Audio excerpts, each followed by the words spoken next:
नमस्कार किसान साथियों, F2DF ऑफिशियल यूट्यूब चैनल में आपका स्वागत है। आज हम आए हैं कैथल डिस्ट्रिक्ट के किलायत तहसील में। हमारे साथ है सुरेंद्र जी। सुरेंद्र जी, पहले आप अपना परिचय दीजिए हमारे दर्शकों को।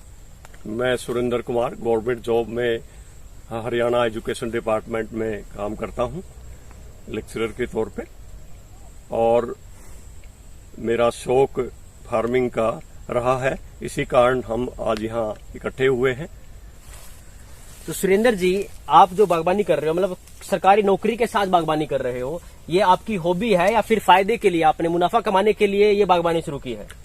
देखो सर, वैसे बचपन से पौधों से लगाव रहा है, ये हॉबी ही है, लेकिन साथ के साथ क्योंकि रुपए की जरूरत आजकल किसको नहीं है, इसलिए साथ के साथ मैंने इसको व्यवसाय के तौर पे भी अपनाया है। तो इसी संदर्भ में मैंने इस काम को 3 साल पहले हमने इस काम को शुरू किया। तो सुरेंद्र जी, आप पहले ट्रेडिशनल खेती करते थे या नहीं करते थे? ट्रेडिशनल खेती जब तक हमारे खेतों में होती थी तब तक हमारा एक्टिवली पार्टिसिपेशन इसमें नहीं था। कह सकते हैं कि हमारे पूर्वज, हमारे बाप दादा जो खेती करते थे, जो परंपरागत खेती करते थे, उसमें हमारा कोई ज्यादा रोल नहीं था।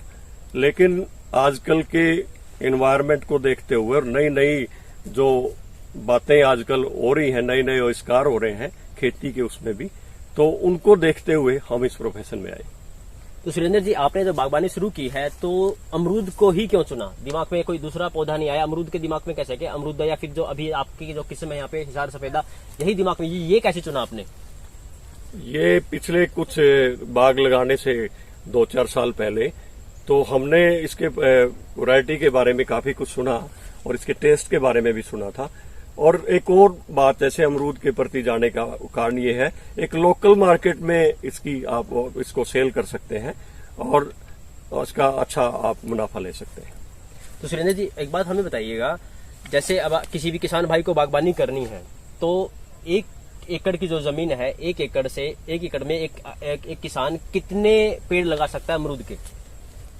वैसे परंपरागत तरीके से तो पहले बहुत कम पेड़, 100 या 150 पेड़ ही लगाते थे फार्मर, लेकिन आजकल सघन विधि आ गई है। सघन विधि से हम 8 बाय 10 पे लेके 400 से 450 पेड़ तक एक उसमें लगा सकते हैं और ज्यादा उत्पादन ले सकते हैं। तो जो एक पेड़ है उसकी कीमत क्या होगी? जब आप पेड़ एक पौध लेके आते हो तो उसकी कीमत क्या होती है?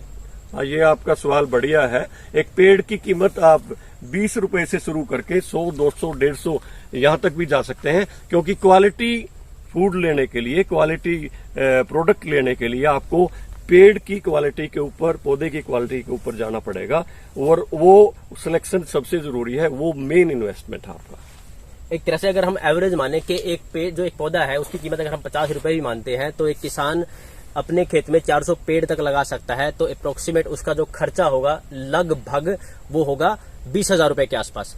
तो सुरेंद्र जी, जो पैसे खर्च होंगे पौध लगाने के, तो क्या उसके ऊपर सरकार कोई सब्सिडी देती है, नहीं देती है? सरकार सब्सिडी देती है, लेकिन वो कह सकते हैं पेड़ों के मामले में इतनी ज्यादा तो नहीं कह सकते, उससे फार्मर का थोड़ा वो हो सके पूरा खर्चा वो उसका फायदा उठा सके, वो थोड़ा ही नाम मात्र ही कह सकते हैं, लेकिन कुछ मदद हो जाती है। अच्छा, एक बात हमारे दर्शकों को बताइएगा कि एक पेड़ जो है वो कितने साल के बाद फ्रूट देना शुरू करता है?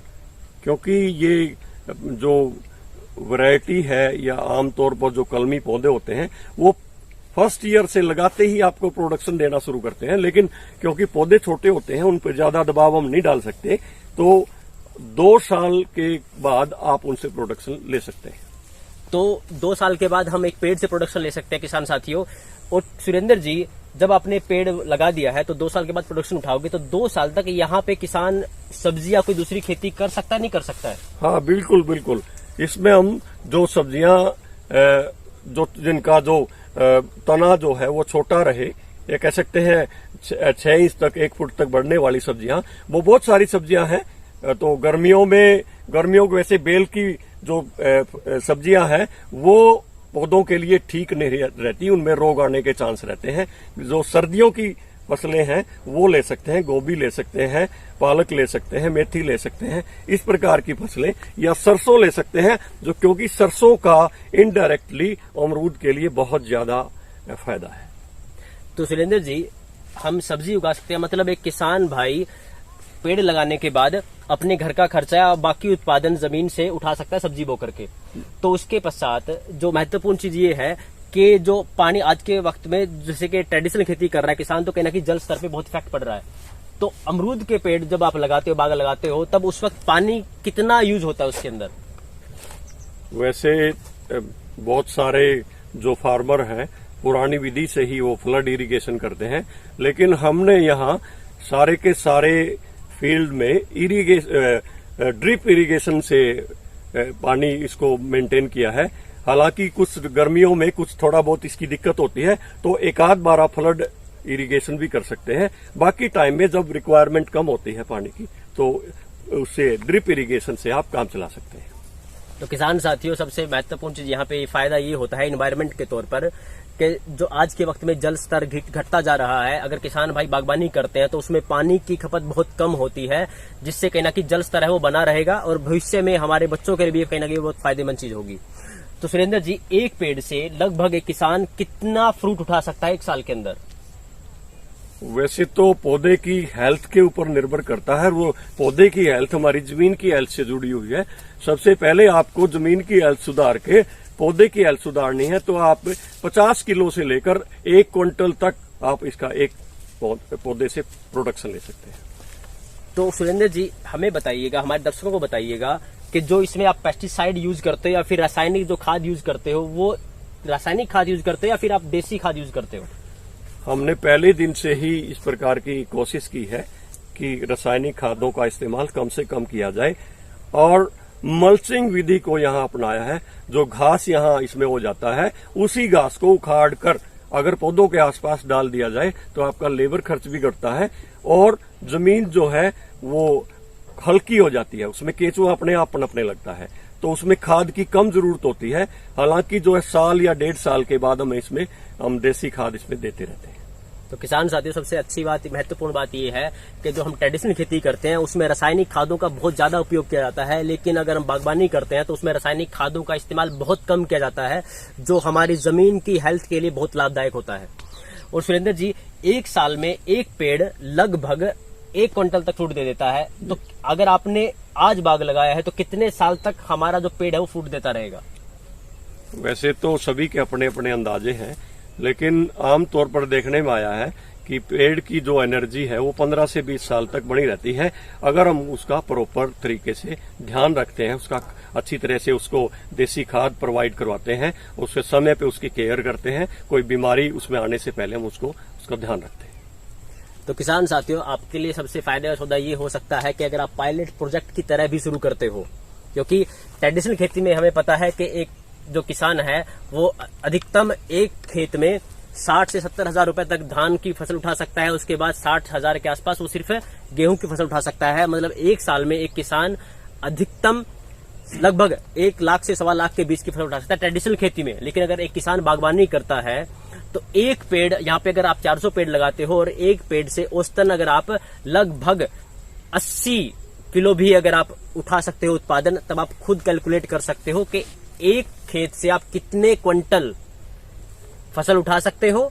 मतलब लगभग आप 3 से 3.5 लाख रुपए की फसल उठा सकते हो। अगर आज हम मार्केट की वैल्यू की बात करें, क्योंकि गर्मियों में कहीं ना कहीं उत्पादन थोड़ा ज्यादा होता है, फल जल्दी पक जाता है, तब उसका प्राइस कहीं ना कहीं एक किसान को थोड़ा कम मिलता है, 30 रुपए के आसपास, लेकिन सर्दियों में ये मुनाफा कहीं ना कहीं बढ़ जाता है। अगर हम एवरेज यहाँ 50 रुपए किलो के हिसाब से भी भाव रखें, तो सुरेंद्र जी, हमारे दर्शकों को आखिरी बात ये बताइएगा कि आप क्या संदेश देना चाहते हैं जो हमारे किसान साथी एक ट्रेडिशनल खेती करते हैं, बागवानी नहीं करते, तो उनको क्या संदेश देना चाहोगे आप?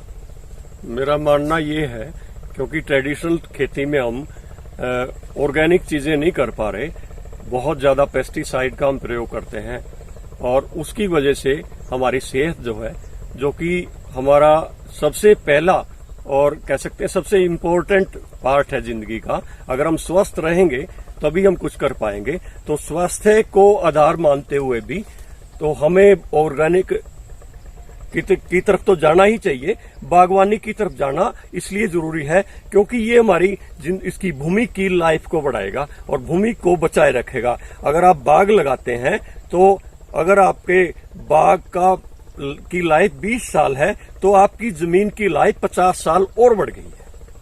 तो जो कि बहुत ज्यादा इंपॉर्टेंट है और वो आने वाली पीढ़ियों के लिए धरोहर है।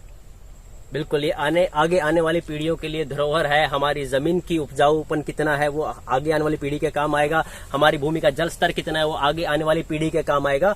और अगर बात करें मुनाफे की, ट्रेडिशनल खेती या बागवानी, क्या चूज करना चाहोगे आप? क्या बोलना चाहोगे हमारे दर्शकों को? बागवानी, लेकिन उसमें कुछ चीजें जैसे कि हम सीधा इकट्ठा हमने फ्रूट लिया मार्केट में बेच दिया। किसान जो है प्रोसेसिंग की तरफ बढ़े, अपने ग्रुप बनाए, ग्रेडिंग करे अपने फ्रूट का, थोड़ा सा खुद लेबर करने की वो करे, उनको पैकिंग करे, अट्रैक्टिव बनाए, तब अपने प्रोडक्ट को बेचे। तो किसान साथियों, ये आपके लिए फायदेमंद सौदा हो सकता है। आपके लिए, आपके बच्चों के भविष्य के लिए अगर आपने आज बागवानी शुरू कर दी है तो अगले 20 साल तक मतलब आपके बच्चे भी वहां से मुनाफा कमा सकते हैं। ओके, जब एक सरकारी अध्यापक यहाँ पे बागवानी शुरू कर सकता है अपने खुद के भविष्य को सिक्योर करने के लिए, अपने बच्चों के भविष्य को सिक्योर करने के लिए, तो एक हमारा किसान जो है, जो ट्रेडिशनल खेती कर रहा है, वो एक पायलट प्रोजेक्ट की तरह 1 एकड़ की जमीन में भी शुरू कर सकता है। आप लोगों से बस यही उम्मीद है कि आप जो हमने आपको जानकारी दी है उसका कहीं ना कहीं आप लाभ उठाओगे। यहाँ पे ट्रेडिशनल खेती से हटके कहीं ना कहीं बागवानी की तरफ कदम रखेंगे ताकि आप मुनाफा कमा सके। ऐसे इंटरेस्टिंग और महत्वपूर्ण वीडियो हम आपके लिए बना के लेके आते रहेंगे ताकि आपका फायदा हो सके, दूसरे किसान साथियों का फायदा हो सके। धन्यवाद।